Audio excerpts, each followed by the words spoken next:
Hello and welcome back to Around the Block. Hope you're all doing well today and looking forward to this episode where we're going to be facing some old rivals in Ferencvaros in the Europa Conference League second knockout round. We've also got a game in between the two Ferencvaros games against Kryla in the Russian Premier League, which hopefully will be a win. So I'm looking for 3 big wins today. Welcome back though, hope you're doing well and you had a good long winter break like I did over the winter break in this save. We've done a lot of stuff over the winter break, so there's a few little things to talk about, but the most important thing to talk about right off the bat is my coaching course. So in the off-season, I managed to get my Continental A licence sent through and approved, which is fantastic. So I'm even better at coaching and mental stuff now. 3.5 stars of reputation now, actual 3.5 stars. It was about 3 and a little bit before. It's now 3.5 stars of reputation, which is absolutely fantastic. And hopefully we're going to get another coaching course today. The final coaching course that I need, the Continental Pro licence. Will they let me do it? CSK Moscow, please. And they have said no, because we need your presence at training right now. Oh, lads, come on. You can do better. It's just one more coaching course. You don't need me at training. Please. If I'm honest with you, the relationship with the board is actually breaking down a little bit. It's probably long gone in the news now, but there was an article, I posted it on Twitter, and someone got sacked in the Russian Premier League at the manager, and it said the current sack race, and I was on the current sack race, because I don't think the board are too happy with me. If you look at the club vision, don't sign players over the age of 30. Delighted. Sign high reputation players. Disappointed. I've not been doing that, apparently. So we're a little bit edgy on there, but I feel like overall that's content overall. We're on course to work within the wage budget, which they're very pleased with. And we're on course to reach the semi-finals of the Europa Conference League, which they're pleased with. However, we're not doing so well in the Russian Premier League, which we're disappointed with. We didn't reach the Russian Cup semi-final, which they've said they failed. But we are on course to win silverware. Or challenge for silverware. So again, I feel like I should be fairly average across this, but apparently we have developed the best youth system in the country, and then we've passed that now because the board, before I came to the club, were obviously upgrading the youth facilities. So now we can see that we've got state-of-the-art training and youth facilities. The only issue with this is we've only got good academy coaching and excellent youth recruitment, which you can get better than that, but the board just won't let me ask for it. It's not here. I can decrease it, or, cut back on youth recruitment, but I just can't increase it, which is a bit annoying. And it's those two things that are making a big difference. Again, I'll put a screenshot on screen right now of our youth intake from this season, which is absolutely abysmal. Like, there's not a single good player there. That 3.5 star player after the squad game went down to 2-star current ability, or potential ability, I should say. So there is genuinely no one, and I've not even posted this on Patreon, because I don't think anyone wants to have any of these Patreon players, because they genuinely are terrible. But hopefully we're going to turn this disappointed into a pleased or content or something like that. So it's a challenge for the title towards the end of the season, because we have made some decent transfers, I'm going to say. So we sold a couple of players. A couple of players have left the club, quite a few on loan, but Ferencvaros has left the club. He was a backup centre-back, I think our 4th choice centre-back at the time. So he's gone to Besiktas for, what was it, about 3.2 around to 4.4 million, not too bad to be fair. And we've also let go of Smirnov, who was a backup left back who came in on a free transfer over summer that I didn't do. That was done before I came to the club, but only played 1 game for us. Was 3rd choice left back and was actually going to be 4th choice left back after someone else came into the club, so he had to leave. And I completely missed this one out as well. I thought someone else had left the club, but I couldn't see it. Dodi, he's left the club for £10 million. He's gone to a team in China for £10 million. We weren't using wingers. We weren't going to use him. He was a bit of a troublemaker, so we've let him go. Goodbye, Dodi. So over the course of the winter transfer window, we've made about 15 or so million pounds, which is pretty good. And we have spent about 29 million pounds or so, which again, I think is not too bad. The first player coming in from Zenit St. Petersburg is Mikhail Yegorov. Now, he is a backup right-back option for us, but does have 5-star potential. Borisov was the only out-and-out right-back that we had, so obviously we had to keep him, but obviously we have to get someone else in to be backup to him in case he gets injured or suspended. And this guy is the chap who's come in. Crucially, is a wing-back. Can improve his crossing a little bit. We've got him training on his crossing because it's only 10, but that can get a bit better. But he's also pretty decent in that wing-back position as well, and we'll train him up in that wing-back position as well, because we want to try and get the actual wing-back position being used at some point. And speaking of wing-backs, we brought in for £16 million from Chelsea the young Bosnian Ivan Dragicevic. He is a left-back, who's actually the best left back at the club now, but is also a complete wing back as well, which you love to see. So he is going to be very useful for us. Again, crossing and dribbling does need to be improved, but at 21 years old, that will get a little bit better. So that's why we had to sell Smirov, and this guy has come in to essentially be our first choice left back right now. But he looks like a really solid player, and I'm really pleased that we've brought him into the club, and it's just solidifying that back line a little bit more too. But this deal here for Ewan Miller from Celtic for £3 million, some people, and by some people I mean me, are calling it the deal of the century, the deal of the the deal of the millennium, the deal of all time, the deal of all deals. Ewan Miller for £3 million from Celtic. Would you look at that? Fantastic stuff. 22 years old, 4-star current ability, 4-star potential, on a pretty cheap contract as well. Can play with either foot really, but is better with his right foot. A ball-playing defender with some decent passing. Passing can improve a little bit, but the mentals and the physicals for a 22-year-old are absolutely insane. So I'm so pleased to announce that Ewan Miller is coming in to beef up our backline, beef up the backline. That's what he's doing. So these three transfers, I think, are all very, very good. Once this guy from Zenit realises potential, all three of these will be first choice players for us. So I'm very pleased with it. And of course, they'll come in to bolster the 5 at the back formation, which has been working ridiculously well, I must say. If you ignore friendlies, even then, we only conceded in 1 friendly. In 1, 2, 3, 4, 5, 6, 7 competitive games that we have played, we've only conceded in 1 of those games, and that was a 3-3 draw with Rostov, which really frustratingly was our game in hand that we had over Zenit St. Petersburg. So we had to get the result in that game, and of course, it's the only game we've actually conceded goals competitively whilst using this 5 at the back system. So I'm very confident in the 5 at the back system in terms of our defensive capabilities. Going forward, we're a little bit shaky still because there just aren't that many bodies to go forward with us, but we've been absolutely fantastic. And since you guys were last here for the Zenit and Trabzonspor game, as you can see, Arsenal Tula 1-0. Dodi scored his final goal for the club in that game. We then beat Lokomotiv Moscow 2-0 with Popov and Brunslot scoring the goals. We then finished, or nearly finished off, our Europa Conference League group there with a 3-0 win over Stabek. We then had that 3-3 draw with Rostov, which we only just got a draw in with 2 goals in the 90th minute. Saying that, they got a goal in the 90th minute. I thought we were going to lose. It was a very tough game towards the end of that, but we should have done a lot better. We shouldn't have considered 3 goals, but it was a bit of a roller coaster towards the end of that game before we had another 3-0 win in the Conference League. We then had winter break, friendlies don't matter, and then we've just come back from winter break and beaten Ruben Kazan at 2-0 with Brunslot and Mohamed getting the goals in that one. So as you can see, it's been quite busy since you guys were last here, but I'm just so pleased with our defensive record. Our defensive record is absolutely sublime. Like, it's just incredible, isn't it? So I'm really, really pleased with it, apart from this Rostov draw. And that draw was the game in hand that we had. So rather than going 6 points behind Zenit St. Petersburg, we are 8 points behind Zenit St. Petersburg. Although they played extra games, so actually we are 11 points behind them now. But once we win a game at some point, we'll go 8 points behind them again after that game in hand. So we're getting closer to Zenit. Zenit, though, we just need them to slip up a few times. Obviously, Krasnodar and Spartak Moscow to slip up a couple of times as well. And then we could be right in there with the title battle. But obviously, we have to get into the Ferencvaros games in today's episode as we try and make our way to the final of the Europa Conference League. Fruktal in goal with a backline of Akiv, Sadikov, Anton, Miller and Borisov. Lenigel and Mohamed start in the midfield partnership. But Lenigel, I feel like we need to let him go. He's a Hungarian player, so obviously he takes up a foreign player spot, and he's just not getting any better. He's getting worse in terms of current ability. He's not improving at all, and I think we have to make way for him, to get some better foreign players in. So Lenigel might be a candidate to go. Mohamed certainly won't be, though, because he's one of our best players in the squad. Cherchev starts in the attacking midfield position with Brunslot, and Markovic starts alongside him. He's just been given a new contract, which is great.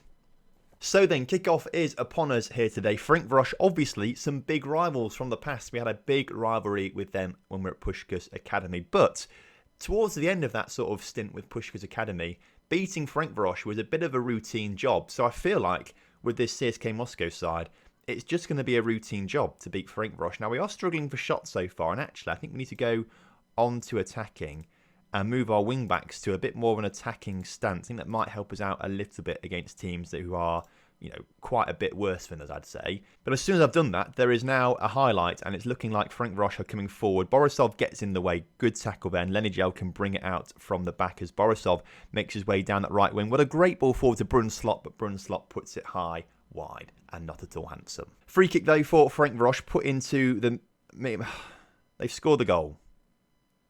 Well, that's not part of the plan. Jesus Christ, we only conceded in one game before this. In the last, they've got another one. 2 shots on target, 2 goals for Ferencvaros. It's going to VAR, though. And it's offside. Okay, you love to see that. That's quite handy. God, I was getting worried then. We need to grab a goal before half-time, though, to get ourselves back in this game. As Cherchev on the ball, out to Akiv. Akiv gone. Put a good cross in the middle, onto someone's head. Mohamed's head. There we go. We get the goal. You love to see it right before half-time. But we definitely needed that. Really needed that goal. So half-time, 1-1. Not quite what we were expecting. I was expecting us to sort of go out there and just run ragged, score quite a few goals. But it's not happened so far. It's actually Ferencvaros who have been, attacking-wise, the better side here today. So we're going to say get creative out there. And hopefully, Borisov's looking pretty tired. We might have to take him off the pitch in just a moment's time and give a debut to Yerogov, who's just coming back from injury. It might be a little bit risky putting him on the pitch right now, but I want to rest Borisov for that game midweek. Neither of our strikers playing particularly well. Markovic will come off for Popov, I reckon. And they're the 2 changes that we'll make right this second. But I'm thinking maybe we switch for Diamond for the final 15 minutes or so, because this isn't working right now. So let's go to the Diamond instead. All the players can stay on the pitch, actually, which is quite nice. So we'll do that. Confirm that. Go a bit more attacking with it, as we've got a corner, which Popov... Is he given a penalty? Have we won a penalty from all this? It's going to the VAR again. Okay, referee. Sort it out. This is not meant to be happening. We're meant to absolutely thrash Ferencvaros today pretty easily, and yet we're really struggling and now going to have to rely on a penalty, potentially, should it be given, to win the game. And it is a penalty, which Mohamed is taking, which is fine because he's the best penalty taker in the squad. Mohamed steps up. Come on, lad. Get your second of the game. Get us the win here. And he has done. Crucially, the second away goal for us too. 2 away goals is really important. If we can grab a third towards the end of this game as well, that might just confirm us into the quarterfinals. But and now Akiv's injured. You hate to see that. That's not good. We've got the new guy, well, Dragosevic. He can play, but he's picked up a knock as well.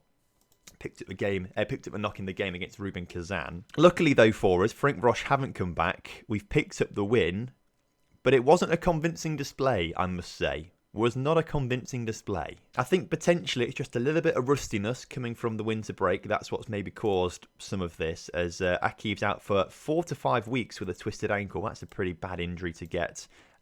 So hopefully he'll be okay. But obviously we've got Horny who can play. Then, of course, the new guy, Dragosevic, can play there as well. So we've got plenty of options at left back, so that's all right. In the meantime, we've got this game against Kryla. They'll be crying anyway after we beat them 5-0, so that's absolutely fine. But apparently, we've also got the draw for the quarterfinal and semi-final of the Europa Conference League today. So we sort of start to build our path to the final. Let's view the draw very quickly. So Shakhtar Red Star will be playing against us or Ferencvaros, but hopefully us when we go through. But both those games are going to be tougher than Ferencvaros, I must say, but winnable. I think winnable games there. So we'll just draw the rest of these teams very quickly. And then should we possibly get through that, we then got the chance of playing against Sporting, Bratislava, Feyenoord or Victoria Pleasant. This side of the draw is a lot easier. That side of a draw. This side of a draw is an awful lot harder, I reckon. But if we need to do it the hard way, we'll do it the hard way. I back us to do it. I genuinely think this team is good enough to win the Conference League. I think it really is good enough to be in there and win the games. But teams like Red Star and teams like Shakhtar Donetsk, they're going to think the exact same thing as well. So that does make it quite tough. So for this league game, we'll take Akiv out for Horny for this particular fixture and swap those chaps over. That makes sense. For the rest of the team, though, Lenny Gel's looking quite tired. We'll take him off. We would bring Oblyakov on, but he's injured right now. He's out for a little while with some, I think it's also a twisted ankle actually, so he's out for a little while. In that case, this guy, Avea's son, is going to come on the pitch instead. He's like our big backup midfielder, essentially. And Mohamed is looking a bit tired as well, but we are running a little thin on centre midfielders, so I think we'll leave him on the bench. We'll take Cherchev off for Amalin, and I think that's going to be the lineup for this game. So kickoff is upon us once again, Russian Premier League this time, and we've got to be winning games. We've just got to keep winning games, keep doing what we're doing, and not conceding goals like we've nearly have done just then. And obviously the record we've got so far with not conceding goals is pretty decent, I've got to say. In the last 7 league games, we've only conceded, what 3 league goals, and that was all in one game. So, if we don't concede goals, we're going to pick up at least a point, aren't we? So that's pretty decent. But obviously, we need to be scoring goals, and that's where we're falling down just a little bit. We're getting lucky in a lot of situations with winning 1-0 or 2-0, but one goal being a penalty or something like that. As Horny looks to put the ball in the middle, but is tackled. Not the best from him, but Sadikov with a great header there, and Avesian into Horny. Horny, come on, lad. Get this in the middle. Swing it in. Great ball. Borisov's there. Goal. Brilliant. That's the goal we needed, and that's what we need to do a bit more of. Potentially, Horny and Borisov being on attacking is the way to go, I think. Although saying that, they're actually both on support right now, so maybe not. But Brunslot's been put forward as well, and he's made it 2 as well. Fantastic stuff. When you get the 2-goal lead, that always gives you a bit of confidence, and you just sort of start to relax a little bit and think, right, I think we can do it now. But as half-time approaches, we're 2-0 up, looking pretty comfortable in most areas, so I'm pretty happy with this. Of course, this is the game in hand that we do have over where are they? Zenit St. Petersburg. So we do need to win it. But if I'm honest with you, I just can't really see where Zenit are going to slip up now, because they can't play us again, although we have taken 4 points off them this season. So we've done our, the best we can do to try and take points off them. But Zenit just aren't losing to anyone else, really.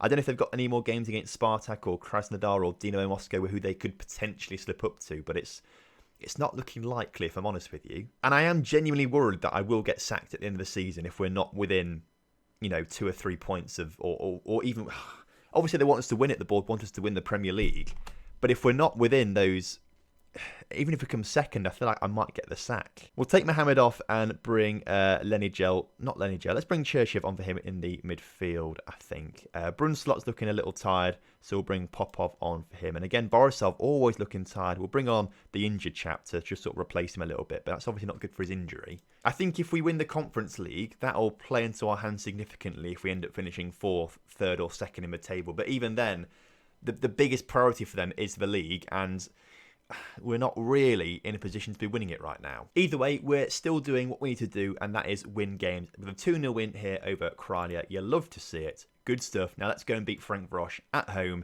and get through to the quarterfinals. Today wasn't the day we get our game in hand over Zenit, because they were also playing today and they beat Akhmat 1-0. So they are back ahead of us by 11 points. But again, just start losing games, please, lads. Just start losing games. They brought in some really good players over January, though, so I don't think they are going to be losing games anytime soon. And we've not quite got the finances. Even CSK Moscow, we don't have the finances to really be competing with them, because they're paying quite a lot of their players, like 150 grand a week, whereas we can't begin to afford that, unfortunately. But they have had years and years and years of Champions League football, whereas we haven't. So that's the biggest issue there, as apparently we can delay this game because players on international duty. Yeah, why not? Postpone the match. Let's give us a bit of a break. That'd be nice. CSK Moscow set to break record tally for Europa Conference League goals.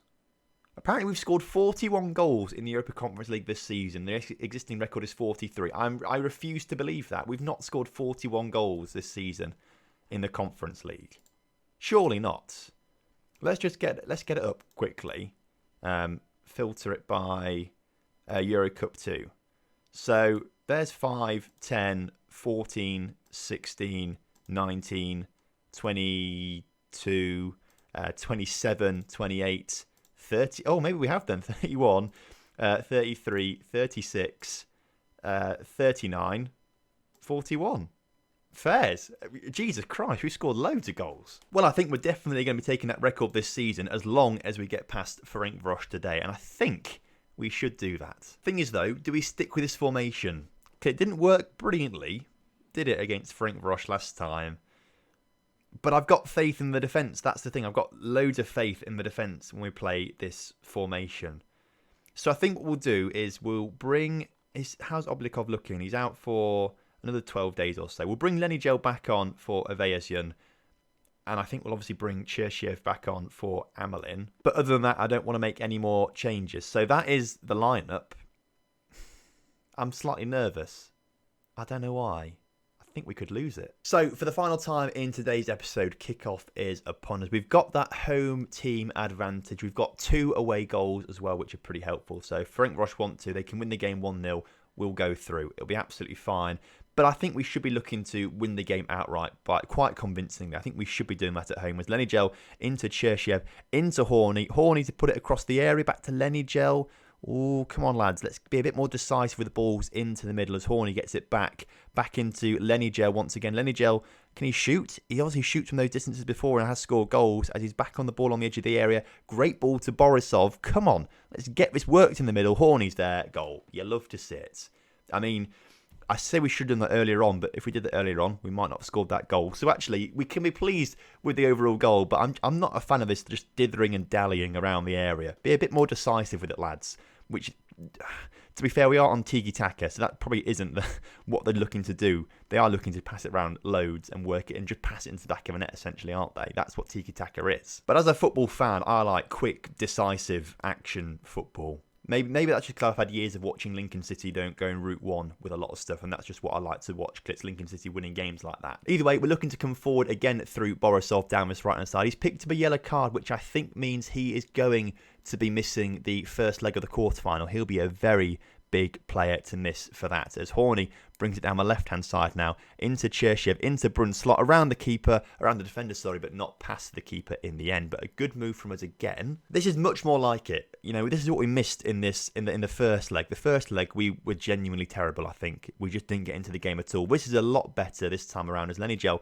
putting it into the middle this time, and Brunslot, with his 17th goal of the season already, puts it in the back of the net. And that's now 43 goals for us this season in the Europa Conference League, which means we have levelled up to whoever got the 43 goals before. One more goal gives us the record. You love to see that, particularly. But I can't see a way back in this now for Ferencvaros. I cannot see them coming back and winning this tie whatsoever. So I think we can sort of sit back, relax, and enjoy what happens in front of us right now. Even if that does mean that Ferencvaros nearly score a goal. Oh my gosh, I've just noticed.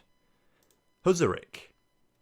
He left Pushkas to go to Ferencvaros. What a snake. What an absolute snake. I can't believe it. How could he possibly do that to them? How are Ferencvaros doing in the league? They're second. I assume that means they're second to Pushkas, who are they're fourth. Pushkas. It's Diosgyur winning the title by a long way. I don't know why we didn't look at this sooner, to be fair, but Pushkas, who actually are meant to come first this season in terms of media predictions, even though we did steal a couple of their players. I feel bad for taking Lenigel now, if I'm honest with you. But Huzarik leaving, I can't believe he's done that. Huzarik, what an absolute snake. I feel like I just want to buy him off Ferencvaros now and then just put him in the under 18 squad for the rest of his life. Why would he want to leave the reigning champions? Ferencvaros on the way down, Pushkas on the way up. Obviously this season says something a little bit different, but I'm not cross. I'm disappointed. At least Lenigel is getting the better of his former teammate, who's actually just been substituted off the pitch right now. You love to see that. Get off the pitch. Don't ever come back on it once again. We've got international break just after this, so I'm not too fussed about making changes for this game as the final 10 minutes tick down. And this has been a much better, more convincing display. I'm much more confident with the team after this performance against Ferencvaros than the first leg, as we've won the game 2-0. You love to see it. Who are we facing off against then in the quarterfinals? The answer to that is Shakhtar Donetsk. They've won against Red Star 2-1 on aggregate. And if I'm honest with you, this could very easily have been a cup final for the Europa Conference League. Both these teams are very, very good. In fact, I'm going to argue they're the best two teams left in the competition, if I'm honest with you. Maybe Marseille. Marseille are up there. But other than that, yeah, I'd say Shakhtar, Moscow, Marseille, the best clubs in it. Hopefully, Lokomotiv Moscow will do us a favour and beat Marseille, and then that makes it a little bit easier for us down the line. But yeah, that's very interesting. So next episode is going to come around really quickly. We'll play the Dynamo Moscow game off camera, but then come back for the Shakhtar Volga Shakhtar games and hopefully make our way through to the semi-finals of the Conference League. So thank you ever so much for watching today's episode. I hope you guys have enjoyed it. If you have done, please do drop a like on the video for me and subscribe to the channel if you're new around here, and I'll see you next time. Have a good one. Goodbye.